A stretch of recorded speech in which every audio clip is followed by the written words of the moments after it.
Miss হবে না আপনার পছন্দের টিভি শো। দেখুন জি5 অ্যাপে একদম ফ্রি। আপনাকে কিডন্যাপ করা হলো, তার ঠিক পরে পরে কি হলো? বললাম তো, ওরা আমাকে ওই গোডাউনে নিয়ে গেছিল। কিসে করে নিয়ে গিয়েছিল? গাড়ি। কোন গাড়ি? খুব গাড়ি।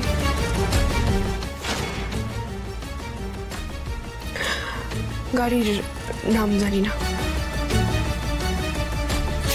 গাড়িতে উঠে আপনি কি করেছিলেন? মানে চিৎকার চেঁচামেচি কিছু? না, ওরা আমার হাত মুখ কাপড় দিয়ে বেঁধে রেখেছিল। কাপড় না দড়ি? কি দিয়ে বেঁধে রেখেছিল? কাপড়।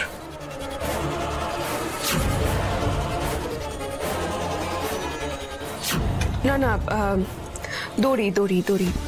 যে এটাই বলতে পারে না যে তাকে কোন গাড়িতে করে গোডাউনে নিয়ে যাওয়া হয়েছিল, যে এটা বলতে পারে না তার হাত মুখ কি দিয়ে বাঁধা ছিল, দড়ি না কাপড়, সে এক চান্সে আমাকে ওখানে দেখে চিনতে পেরে যায়, তাও এমন একটা অবস্থায় যখন টেনে হিঁচড়ে তাকে গাড়ি থেকে নামিয়ে গোডাউনের ভেতর নিয়ে যাওয়া হচ্ছিল।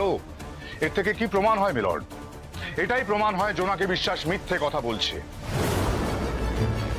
কিডন্যাপিং এর সময় হাত পা দড়ি দিয়ে বাঁধা হয়েছিল না কাপড় দিয়ে, কোন মডেলের গাড়ি, এসবটা মনে রাখা সবসময় সম্ভব নয় অ্যাডভোকেট রায়। কিন্তু কিডন্যাপিং এর স্থানে যদি কোনো চেনা পরিচিত মুখ থাকে, তাকে দূর থেকে রেকগনাইজ করাটা সম্ভব। Is it? মানে এরকম কোনো নথি আপনি কোথাও পড়েছেন? মানে নথিবদ্ধ আছে কোথাও? এটা প্রমাণ করুন আপনার দাবি।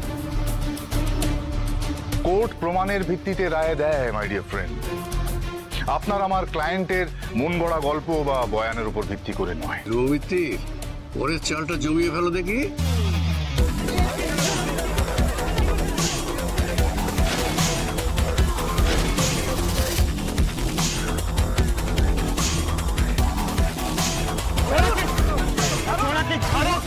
Order order.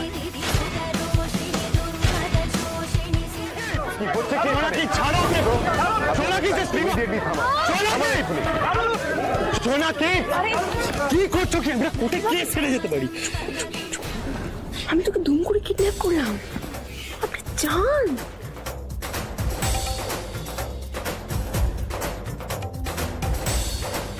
আমি সঞ্জনা রায়কে কিছু প্রশ্ন করতে চাই। সঞ্জনা রায়কে কাঠগড়ায় আসতে বলা হচ্ছে।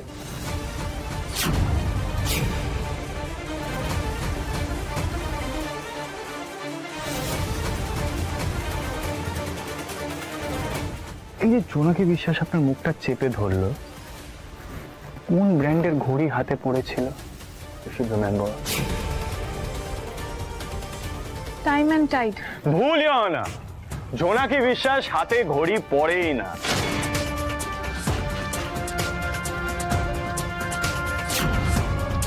আচ্ছা, জোনাকি বিশ্বাস এই যে আপনার মুখটা চেপে ধরলো, কোন হাত দিয়ে ধরলো? মানে ডান হাত না বাঁ হাত? ডান হাত। ভুলিও না, again second mistake. So advocate Raghu Roy, I hope আমি প্রমাণ করে দিতে পারলাম যে আপনার মেয়েকে এবং আপনার অ্যাসিস্ট্যান্টকেও যদি কিডন্যাপ করা হয়, তাহলে কিডন্যাপিং এর সময় এক্স্যাক্টলি কি কি ঘটেছিল, চেইন অফ ইভেন্টস, সেগুলো মনে রাখাটা ডিটেলে ওদের পক্ষেও সম্ভব নয়। কারেক্ট? জি5 ডাউনলোড করুন আর সব এপিসোড দেখুন একদম ফ্রি।